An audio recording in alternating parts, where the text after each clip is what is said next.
If you could solve this problem that you are overthinking by just thinking your way through it, you probably would have already solved it by now. And believe me, I'm an overthinker. I will overthink until the cows come home.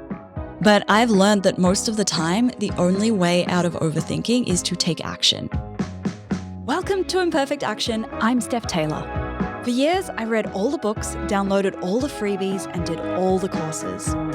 But it wasn't until I started taking imperfect action that my business had its first $1 million year. Imperfect action is about doing things before you're ready, prioritizing consistent action over perfect action, and moving forward, even when you're not sure you're doing it right. On this show, you can expect mindset advice, actionable marketing tips, and strategies to build a business that brings you more profit, more freedom, and even more joy. Are you on the list to get my daily Biz Boosters? Every day, I'll send you a bite-sized prompt designed to help you grow your business in a more intentional way. Sign up at stephtaylor.co/DBB or at the link in the show notes. Hey, welcome back to Imperfect Action. This is episode 686.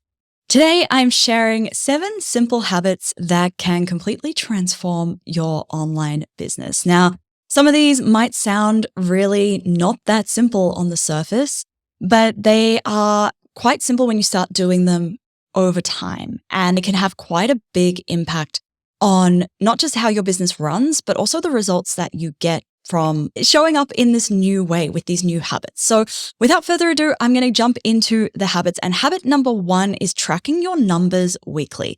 I know it doesn't feel productive to sit at a spreadsheet every week and look at all of the different numbers in your business, but as the CEO of your business, even if it's just you in your business, tracking your numbers can be one of the best things that you can do. Now, we want to look at financial numbers. So we want to look at your revenue, your profit, your cash flow so that you can make better informed decisions. You can intentionally decide whether you can afford to invest in that course or not. And you can avoid running out of cash. You can see what's actually driving sales and double down on that.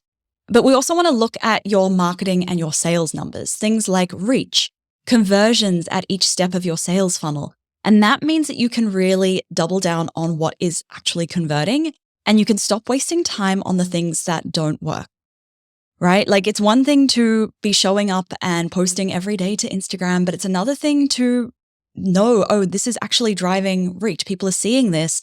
And then they are converting to that next step in our sales funnel. That is a very different place to, oh, I'm posting every day to Instagram, but I don't actually know if it's doing anything. Because one of those ways, you know that your effort is, you're getting a return on that energy and effort that's going in. The other way, you don't know. You have no idea. Now, also, it can often feel like we are just treading water in our businesses and not going anywhere because growth does feel a little bit slower than what we expect it to most of the time. But when you track those numbers over a longer period of time, that is when you start to notice the reward of your efforts. And it feels really good to look back to 6 months ago, 12 months ago, and see how much further you have come rather than just comparing where you are today with where you were yesterday. Okay, simple habit number 2, adopting a curiosity mindset in your business. So that means treating new projects like an experiment, thinking, I wonder what will happen when I try this, rather than, oh, this has to succeed or else.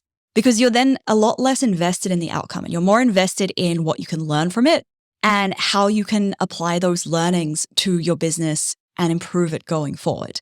Now, it means getting curious about why something worked or didn't work, rather than being really upset that it didn't work out and give up. This is one of the most important mindsets you can get into in your business. And it's also one of the hardest because who actually wants to fail? There's a quote from Ryan Holiday's book, Courage is Calling, that I love. And it goes, if it were easy, everyone would do it. If everyone did it, how valuable would it be? The whole point is that it's hard. The risk is a feature, not a bug. I love that quote because it's such a reminder that business is a risk. Everything we are doing in our business is a risk. There's never going to be that guarantee. And that is why there's such a big potential reward from running a business because you are bearing that risk. Okay.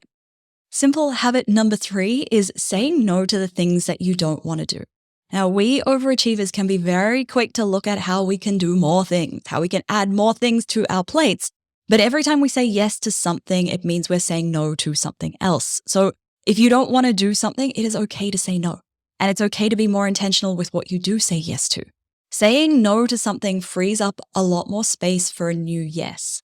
Even if you don't yet know what that yes will be, space allows opportunities to bubble up to the surface, new opportunities to flow in that you didn't even know existed because you had so many other yeses that you had jam-packed your day and your week with. Number 4, adopting a long-term focus rather than just short-term focus in your business. The things that create long-term growth in your business come at the expense of short-term sales and short-term wins. For example, saying no to a new client, a one-on-one client that's going to give you sales right now, and accepting that income cut because you know it's going to free up your time to work on building out your group program, which is going to grow your business long-term. Or spending more time creating a lead magnet than you would spend editing a reel because you know that your lead magnet is going to grow your email list over the long term, whereas an Instagram reel might only get you some reach for a couple of days. So whenever you are making a decision, asking yourself, is this serving the longer term vision of my business? Or am I doing this because I want the short term win? Okay. Simple habit number 5. Don't forget to celebrate how far you have come, not just how far you still have to go. Celebrating doesn't mean you're being complacent. It doesn't mean that you are giving up. It just means pausing long enough to reflect on how far you have already come, which can actually feel really motivating when you do it rather than constantly beating yourself up about how you are not where you want to be yet. You can be grateful for where you are at in your business, and you can still have big dreams for the future at the same time. They can both exist. Habit number 6, catching yourself when you are overthinking and taking action instead of just thinking more, right? If you could solve this problem that you are overthinking by just thinking your way through it, you probably would have already solved it by now. And believe me, I'm an overthinker. I will overthink until the cows come home.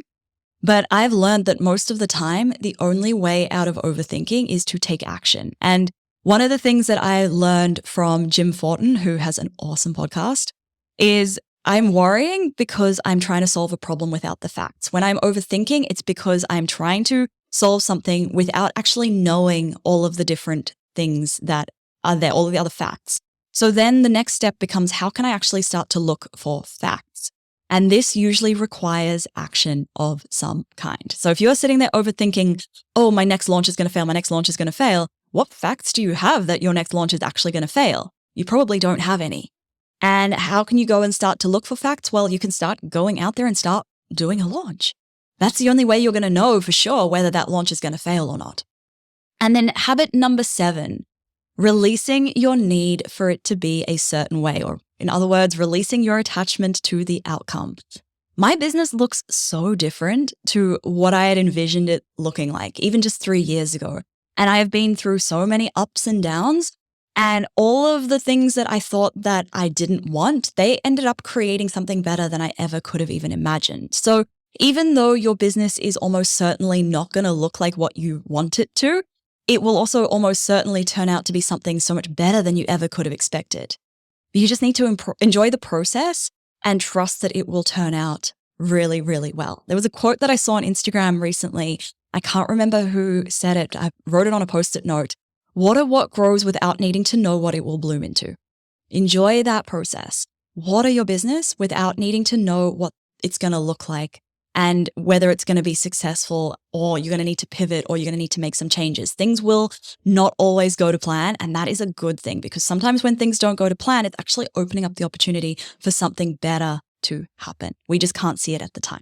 All right, so there you have it. 7 simple habits. Start tracking your numbers weekly, adopting a curiosity mindset, saying no to the things that you don't want to do, adopting a long-term focus, celebrating how far you have come, not just how far you still have to go, catching yourself when you are overthinking, and releasing your need for it to be a certain way.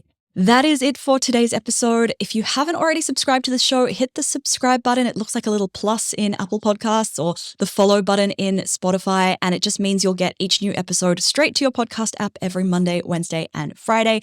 Thanks so much for listening. Catch you next time.